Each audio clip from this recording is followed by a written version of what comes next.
సంవత్సరం కూడా సెప్టెంబర్ 29వ తారీఖున వరల్డ్ హార్ట్ డే జరుపుకుంటూ ఉంటారు. అసలు ఈ వరల్డ్ హార్ట్ డే ఎందుకు జరుపుకుంటారు, అదేవిధంగా ఈ సంవత్సరం ఏ స్లోగన్తో వస్తూ ఉన్నారు, దీనికి ఉన్న ప్రాముఖ్యత ఏంటి, ఈ అంశం గురించి మనతో మాట్లాడేందుకు ప్రముఖ కార్డియాలజిస్ట్ కిరణ్ లక్కిరెడ్డి గారు ఉన్నారు. సార్ని అడిగి తెలుసుకుందాం. సార్ నమస్తే అండి. నమస్తే నవీన్ గారు. సార్ వరల్డ్ హార్ట్ డే ప్రాముఖ్యత ఏంటి సార్, ఎందుకు జరుపుకుంటారు అసలు? నమస్తే అండి అందరికీ. నా పేరు doctor Kiran Lakkireddy, consultant international cardiologist, Apollo spectra hospital, Ameerpet, Hyderabad అండి. మనము ప్రతి సంవత్సరం కూడా సెప్టెంబర్ 29వ తేదీ నాడు వరల్డ్ హార్ట్ డే అంటే ప్రపంచ గుండె దినోత్సవాన్ని మనం సెలబ్రేట్ చేసుకుంటాం అన్నమాట. ఎందుకు ఇది ఈ ఒక సంవత్సరానికి ఒక రోజు ఈ గుండెకి సంబంధిత రోజున అనేది సెలబ్రేట్ చేసుకుంటున్నాము. ఎందుకంటే మీరు గత కొద్ది కాలంగా న్యూస్లో కూడా చూస్తూ ఉన్నారు, గుండె సంబంధిత వ్యాధుల వల్ల చాలా మంది చనిపోతా ఉన్నారు. రీసెంట్గా అసలు 12 సంవత్సరాల బాబు సార్, అతనికి కూడా హార్ట్ స్ట్రోక్ వచ్చేసి. సో ఇలా మీరు ప్రతిరోజు ఒక న్యూస్ ఏదో ఒకటి చూస్తూ ఉన్నారు. ప్రతిరోజు ఈవెన్ యంగ్ ఏజ్ వాళ్ళు కూడా హార్ట్ అటాక్ వల్ల చనిపోతూ ఉన్నారు అనేది. సో వరల్డ్ హార్ట్ ఫెడరేషన్ అనేది WHOతో కొలాబరేట్ అయ్యి సో వరల్డ్ హార్ట్ డే అని సెప్టెంబర్ 29న అనేది మనము ప్రతి సంవత్సరం కూడా జరుపుకోవాలనేది 2000 నుంచి స్టార్ట్ చేశారనమాట. ఫ్రమ్ ద ఇయర్ 2000 అంటే ఇప్పటికి ఆల్మోస్ట్ 23 సంవత్సరాల నుంచి మనం సెప్టెంబర్ 29ని వరల్డ్ హార్ట్ అంటే ప్రపంచ గుండె దినోత్సవంగా మనం జరుపుకుంటా ఉన్నాం. ఎందుకంటే సంవత్సరానికి గుండె సంబంధిత వ్యాధుల వల్ల మరణాలు అనేది ఎక్కువైపోతూ ఉన్నాయి. సో దీని మీద అవేర్నెస్ అంటే జనాలకి గుండె సంబంధిత వ్యాధుల మీద అవగాహన కల్పించడానికి, సో ఎందువల్ల వస్తున్నాయి, దేనివల్ల ప్రతి సంవత్సరము గుండె సంబంధిత వ్యాధులు పెరుగుతున్నాయి, అవగాహన కల్పించి దాని తగు జాగ్రత్తలు తీసుకొని దాన్ని ఎలా నివారించాలి అని జనాలలోకి తీసుకోపోయేదానికి world heart federation and world health organisation ఒక రోజున ప్రపంచ గుండె దినోత్సవంగా మనం సెలబ్రేట్ చేసుకుంటున్నాం. Okay so September 29th every year మనం వరల్డ్ హార్ట్ డే అనేది సెలబ్రేట్ చేసుకుంటాం. ఫస్ట్ మనము రీసెంట్ అంటే అత్యాధునిక డేటా తీసుకుందాం. ఎంతమంది చనిపోతున్నారు? సుమారుగా 20.5 మిలియన్స్ అంటే దగ్గర 200 లక్షల మంది సంవత్సరానికి చనిపోతూ ఉన్నారు. 200 లక్షల మంది గుండె సంబంధిత వ్యాధుల వల్ల చనిపోతూ ఉన్నారు. అండ్ ఈ గుండె సంబంధిత వ్యాధులు అనేది టోటల్ మరణాలలో నెంబర్ 1 కిల్లర్. 200 లక్షల మరణాలు ప్రతి సంవత్సరానికి చూస్తూ ఉన్నాము. ఇది number 1 killer for in the people. అదేవిధంగా చూస్తే 85% ఈ మరణాల్లో కూడా, ఈ 200 లక్షల గుండె సంబంధిత మరణాల్లో కూడా 85% heart attack and brain stroke. ఈ రెండు. ఎందుకు బ్రెయిన్ స్ట్రోక్ను కూడా మనం ఇంక్లూడ్ చేసినాం ఇక్కడ హార్ట్ సంబంధించి అంటే it is also called as, దాన్ని కూడా రక్తనాళాలకు సంబంధించిన వ్యాధి అంటామన్నమాట. సో హార్ట్ స్ట్రోక్ అనేది కూడా రక్తనాళాలకు సంబంధించినది, అలానే బ్రెయిన్ స్ట్రోక్ కూడా రక్తనాళాలకు సంబంధించిన వ్యాధి. సో ఈ రెండు కూడా ప్రథమ కారణాలు మనిషి చనిపోవడానికి కారణానికి. సో అందుకు దీని మీద అవగాహన కల్పించి జనాలలో చైతన్యం తీసుకురావడానికి మనం ఈ వరల్డ్ హార్ట్ అనేది జరుపుకుంటున్నాం. దగ్గర ఈవెన్ మనం రీసెంట్గా యుక్త వయసులో కూడా చాలామంది చనిపోతున్నారని విన్నాం హార్ట్ అటాక్ వల్ల. సో ప్రతి 40 సంవత్సరాలు కంటే తక్కువ ఉన్న వాళ్ళలో 5 మందిలో ఒకరికి హార్ట్ అటాక్ అనేది వస్తుంది. అంటే ఎంత ఫ్రీక్వెంట్గా వస్తుంది అనేది మనం గమనించాల్సిన విషయం ఉంది ఇక్కడ. ఇది మన స్టాటిస్టిక్స్, ఇప్పుడు రీసెంట్గా ఉండే మన లెక్కలు, గణాంకాలంతా ఇవి అన్నమాట. నెక్స్ట్ వరల్డ్ హార్ట్ డే మనం ఆల్రెడీ చేసుకున్నాం. 2010లో ఇది స్టార్ట్ అయింది WHO విత్ వరల్డ్ హార్ట్ ఫెడరేషన్తో. దీని ముఖ్య ఉద్దేశం ఏంటంటే జనాలలో చైతన్యం కల్పించడము, అవగాహన కల్పించడము, గుండె సంబంధిత వ్యాధుల నివారణకి ఎలాంటి లైఫ్ స్టైల్ అనేది మనం అలవాటు పరుచుకోవాలి, ఎలాంటి జాగ్రత్తలు తీసుకోవాలనే దానికోసము మనం ఇది జరుపుకుంటాం. ప్రతి సంవత్సరం కూడా దీనికి ఒక స్లోగన్ ఉంటుందన్నమాట. అంటే మనలో చైతన్యం కల్పించినాయి. లాస్ట్ ఇయర్ ప్రతి గుండెను మిగతా గుండె కోసం అనేది వాడాలి అనేది ఒక స్లోగన్, అంటే use heart for every heart అనేది. ఈ సంవత్సరం వచ్చేసి యూజ్ హార్ట్ నో హార్ట్. మీ హృదయాన్ని వాడండి, గుండె గురించి తెలుసుకోండి. ఈ సంవత్సరం యొక్క slogan use heart know heart. మీ హృదయాన్ని వాడండి, గుండె గురించి, గుండె సంబంధిత వ్యాధుల గురించి తెలుసుకోండి.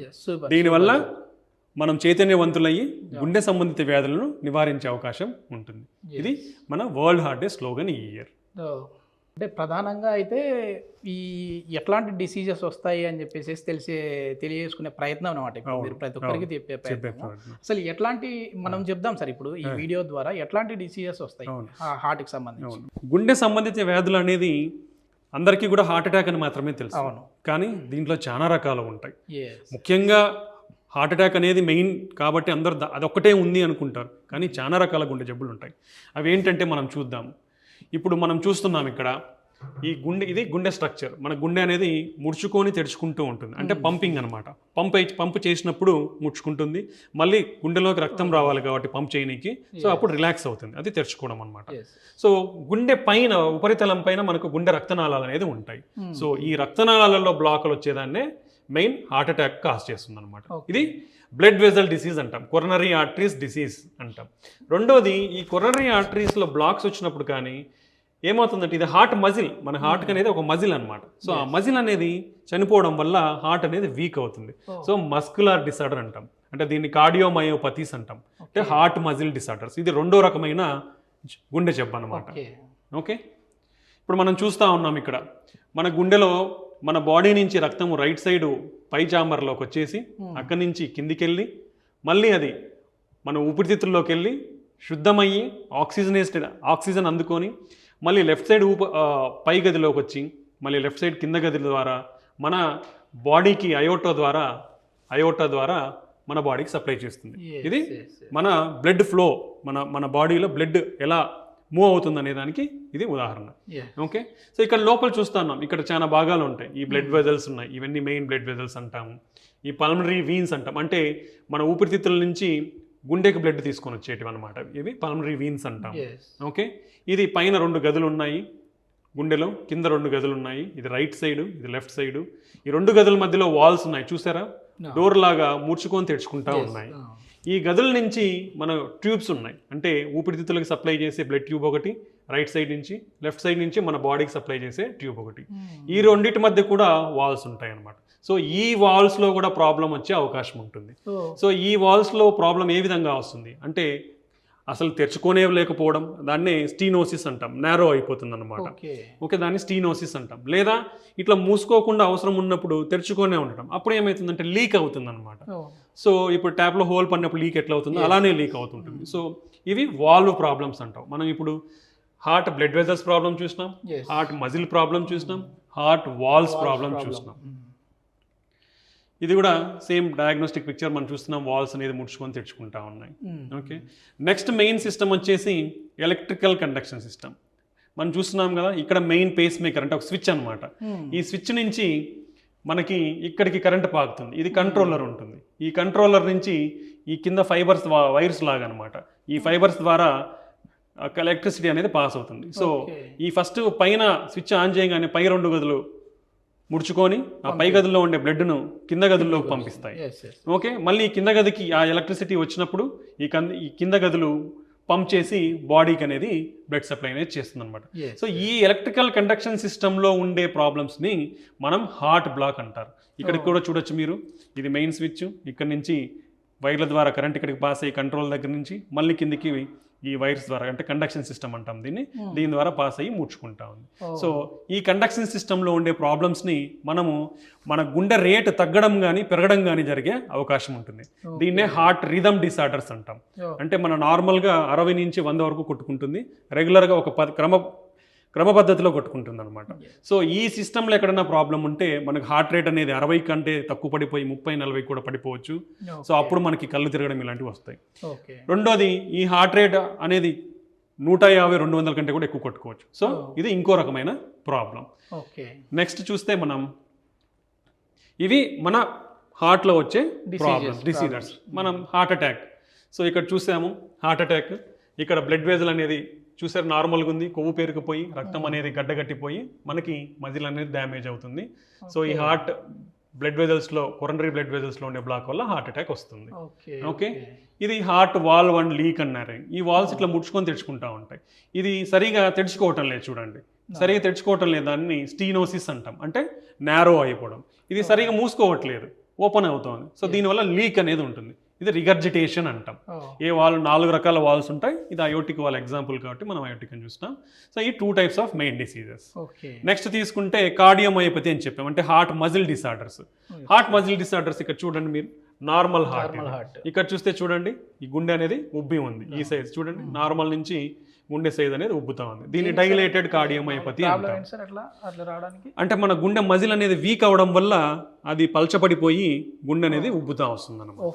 ఓకే, దాన్ని డైలేటెడ్ కార్డియోమయోపతి అంటాం.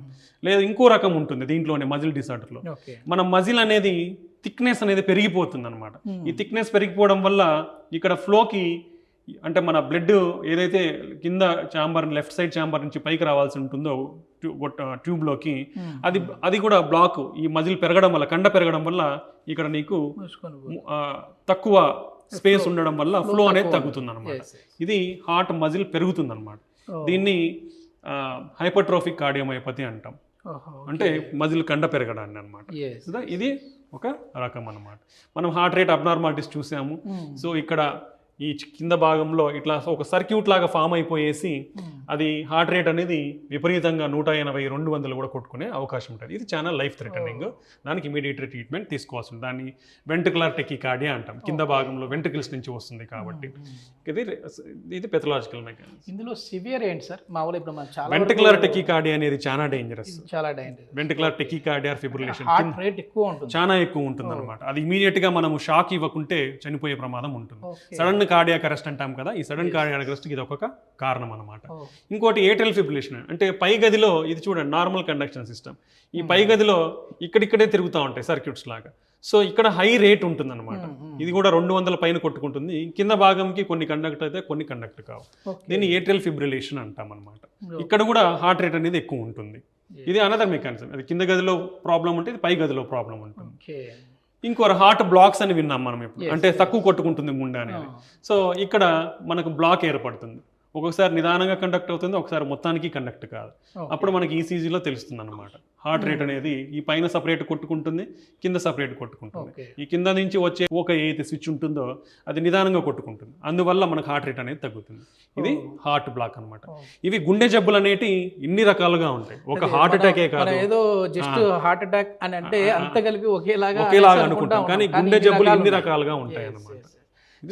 చాలా మంచిగా ఎక్స్ప్లెయిన్ చేశారు సార్. ఏంటంటే మన గుండె గురించి మనకు తెలియని చాలా నిజాలు అయితే ఉన్నాయి, ప్రతి ఒక్కరూ తెలుసుకునే ప్రయత్నంలో భాగంగా ఇప్పుడు మీ దగ్గరికి వచ్చాను. మీరు కూడా మీ విలువైన సమయాన్ని అయితే మాకు కేటాయించారు. వరల్డ్ హార్ట్ డే సందర్భంగా చాలా వివరంగా అయితే చెప్పారు. Thank you.